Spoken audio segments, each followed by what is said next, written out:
Hello and welcome to the debate on France 24. I'm Andrea Sankey in Paris. Tonight, amending the Constitution. Algeria terminates term limits.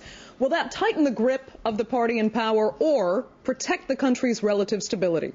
Algerian President Abdelaziz Bouteflika, elected in 1999, has not said he will run for a third time, but he supports ending the two-term limit in order to, quote, enshrine Algeria's democracy and confirm solid and durable institutions. Algeria's parliament voted overwhelmingly in favor, 500 to 21, with 8 abstentions.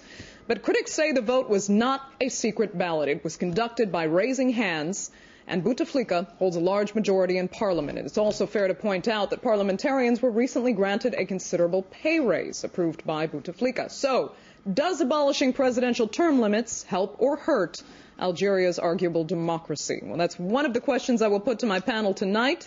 And joining me here in the studio to my right, Amal Boubacar, leader of the Islam and Europe program at the Center for European Policy Studies. Hi, Algeria. Hi. Here to my left, Jean Lemort, a writer and specialist on Algeria. Via satellite from Geneva, Dr. Mourad Dhina, co-founder and member of the Secretariat for the Rachad movement, an Algerian opposition group. And via satellite from Washington, D.C., Scott Carpenter, senior fellow at the Washington Institute and former Deputy Assistant Secretary of State for the Bureau of Near East Affairs. That's the Washington Institute for Near East Policy, by the way. Well, Scott, let me begin with you. Tell me how you think enshrining Algeria's democracy and guaranteeing solid and durable institutions is compatible with ending presidential term limits. Well, whenever you begin to talk about a country's constitution, you enter into very sensitive territory for outsiders to comment on. However, it seems to me that this move is a step backwards for Algeria. The democracy that Algeria has at the moment is very fragile. The institutions are not extremely strong. The fact that there is so very little political competition does not bode well for Algerian democracy, I think. And the fact that Bouteflika and the military have seen fit to have to extend his term in this way cheapens and undermines, I think, the legitimacy of the democracy there, does not enhance it. As I mentioned in the introduction, Scott, and tell me if you agree, with critics pointing out that parliamentarians just got recently a very considerable pay raise, that critics are saying Bouteflika, managed to push that through because he knew this vote was coming up and it would be in his party's favor to get the parliamentarians, all of them, on board. Do you agree that that's a possibility? Well, I think that whether there's cause and effect, it can be questioned, but certainly the optics are troubling. Okay. Jean Lemort, let me ask you the same initial question. Do you see ending presidential term limits as compatible with, enshrining Algeria's democracy? I don't see it as incompatible. We've just gone through, I have tendency to look at this situation with a broad angle of vision. In the United States, we've just gone through a period of 2 mandates, 2 times 4 years, which makes 8 of deplorable politics. It is not certain that the new incumbent president, the new president, Barack Obama, in his 2 terms, which will be 8 years if he succeeds in being reelected, will be able to make up for all the damage that's been done. And we have to look at these nations differently, and we have to look at the global situation. Democracy itself has gone through some pretty rugged seas recently. So our definition of democracy, we have to be able to apply it to different situations. President Bouteflika is coming out of a war situation. Many people in Algeria and the opposition parties especially obfuscate themselves and don't like everything being centered on the context, the scenario of coming out of this terrorist period. However, we must look at the situation as it is. There have been propositions made where the Feast Party wanted to form a new party and present itself. This has been criticized by American NGOs. We have to ask ourselves, where are we going to place democracy? We look at Palestine, where Hamas was elected, and then after that, we blocked their finances.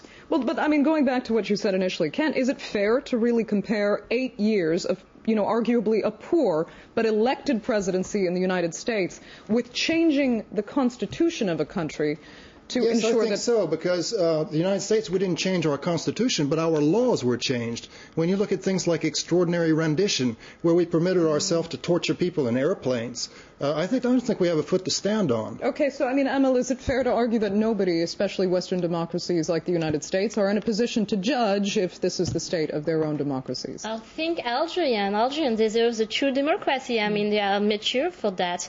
And it summarized actually two main problems. First, there's no renewal of the elite, and that's something very bad for the future of the country.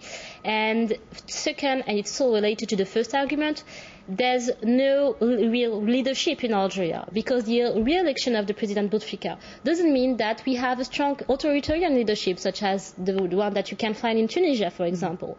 You don't have a concrete project of society that the President is able or willing to apply. There's just a kind of statu quo that is maintained between various clans that are ruling the country currently in Algeria, and it's not fruitful for the country, and it's not fruitful for the political arena in the country. Okay. Murad, joining us from Geneva. First of all, tell me what your response was upon hearing the news that the Constitution amendment was passed by the Parliament in order to abolish presidential term limits. Well, I think the picture is quite clear to anybody who would look objectively to the situation in Algeria. Bouteflika has just one aim as a person, is to die as president. He may not or does not accept for himself to finish his life in another position. But that's his personal stand.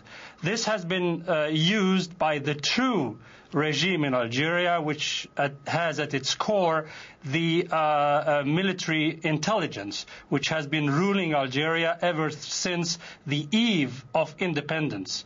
And we have clear questions. I mean, this move cannot be a move for democracy, because anybody who would think about making democracy stronger in this country would first begin by lifting the emergency state in Algeria, which prohibits any political life in the country. And then there are also technical problems with this change. Article 176 of the Algerian Constitution forbids any major overhaul of the Constitution, most notably which would touch upon the big picture of the Algerian political system. So what has Bouteflika done apart from those cosmetic changes relating to rights of women and writing history? He wants to enshrine in the Constitution the right to the government and the government alone to write the Algerian history. This has, of course, known reasons. He wants to create a new position of prime minister, maybe vice prime ministers. He wants to change the relation between the presidency, the prime minister, the parliament. Before you go any further, this is touching the core of the Constitution. This cannot be done according to the current Constitution only through a referendum. Okay, but let me just point out your point that you were making on women. Another, strength, they say, of this constitutional amendment is that it also guarantees the representation of women in politics in Algeria. So if... I mean, these are just our fake messages. The rights of women are guaranteed by the international conventions which have been signed by Algeria. The International Convention for Political and Civil Rights, which grants the equality, the political equality, among other things, between women and men. So, and we don't really see what this article will add. This is only to put in some nice things added to the core of the change, which is granting life presidency to Bouteflika. Okay, Scott, I know you had a comment, but Murad, I just wanted to ask you this one question. Bouteflika's supporters say that even if the regime is not perfect, what it does guarantee is a prevention of the alternative, which is allowing Islamist groups like your former party to come to power in Algeria. How do you respond to that?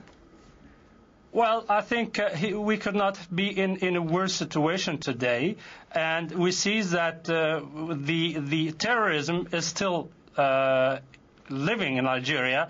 There is, a lot of concern about what will come out of this country. All the